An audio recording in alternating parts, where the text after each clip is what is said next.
Get ready, Staten Island. Tonight, the Ferry Hawks host the Hagerstown Flying Boxcars with first pitch at 6:30. Thursday, it's a doubleheader starting at 4 p.m. with Jewish Heritage Night. As for this game, the Ferry Hawks will play as the Staten Island Menches. Friday at 7 p.m., it's soccer night and kids glow around the bases postgame. Saturday at 6:30, it's Broadway night with postgame fireworks and Broadway rave. Sunday at 1:30, it's Military Appreciation Day and the kids run around the bases. Visit ferryhawks.com now to lock in your seats. Listen, all you New Yorkers. Taxi. Okay, man, we're looking around. This is the 77 WABC minicast. Let's go to Maine. Absolutely. A huge night there. Graham Plattner proceeds, and he won handily. Joining us now to talk about what's in the water in Maine. Yesterday, Sean Spicer says if he gets less than 80%. And he did. He's not really... Democrats really didn't like him. Not a full let's stamp. go to the GOP chairman. Yep, absolutely. Great point. Let's go to Jim Deyermond. He is the Maine GOP chair. Jim, what happened there? And first, what do you make of Graham Plattner? And he came out swinging last night. When he came out, he was going after Susan Collins, Trump, but he didn't get the 80%, to John's point. No, thanks for having me on. But I tell you, if you see him coming out swinging, if you're a female, you need to duck. With his history, good point.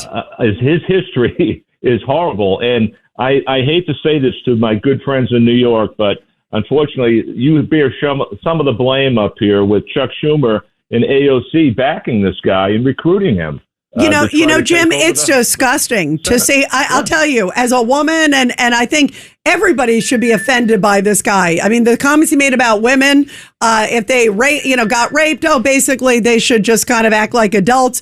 The women who've accused him, that one, of course, the former ex-girlfriend for 3 years, says he was very physical with her. I mean, it's frightening to hear this. And you're right. And then when he said about African Americans and gays and veterans, the list goes on and on. Is this the best that the Democratic Party has? It's a disgrace. Well, a regular old-time Democrat can no longer get elected up here, just like many areas of the country. And they have really gone deep socialist. And to this guy who actually brags about being a communist as well. So he is up against Susan Collins, and a lot of people wish she would be a little bit more MAGA, a little bit more hardcore, but she has to get elected in Maine where Republicans are slightly outnumbered from Democrats, but she is a ferocious campaigner. She may look like a delicate wallflower, but Susan Collins has had many, many races where she's been behind in the polls, and then election day or election night, she's getting crowned, and I believe it's going to happen again. The last time she ran for office, election day, she was behind she was behind several points, maybe almost 10. And when the ballots were all counted, she kicked butt and she beat their opponent by 9 points. And I think that's what's going to happen again. But the opponent back then didn't have the history that this guy has. I mean, he is the gift that keeps on giving to us, and you almost feel like you can't say everything every day, the new stories that come out. You got to temper them a little bit because people are starting to get shell-shocked, I think. But I think there's a lot worse coming out. This is not the least of it, but it's sickening, disgusting. And even John Fetterman had the greatest line, I thought. He said, he's lied to America. Being a dirtbag is not authentic. Being a dirtbag is just being a dirtbag, and Graham Plattner is a dirtbag.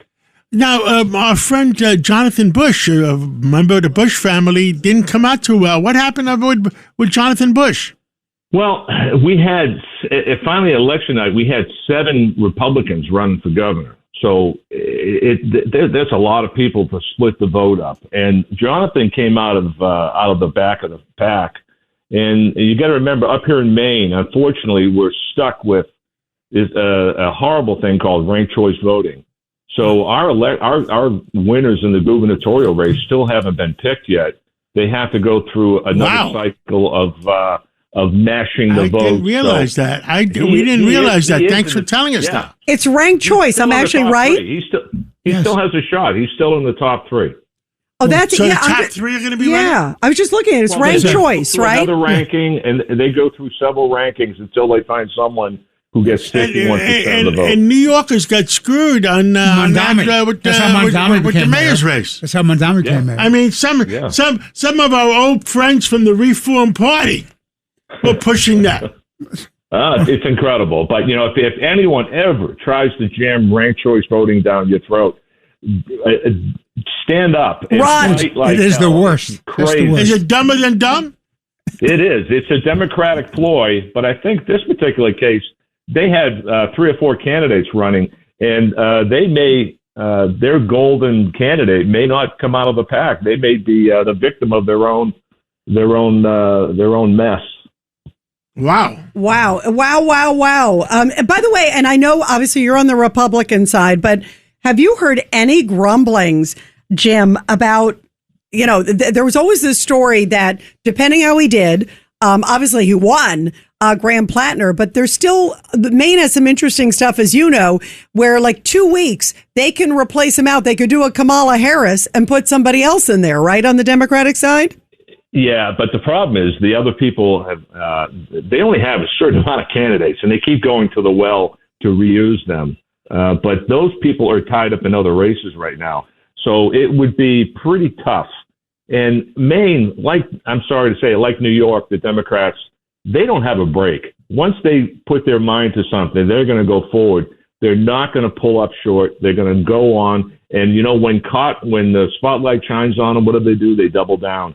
They're going to double down with Graham Plattner and ride that donkey to the end.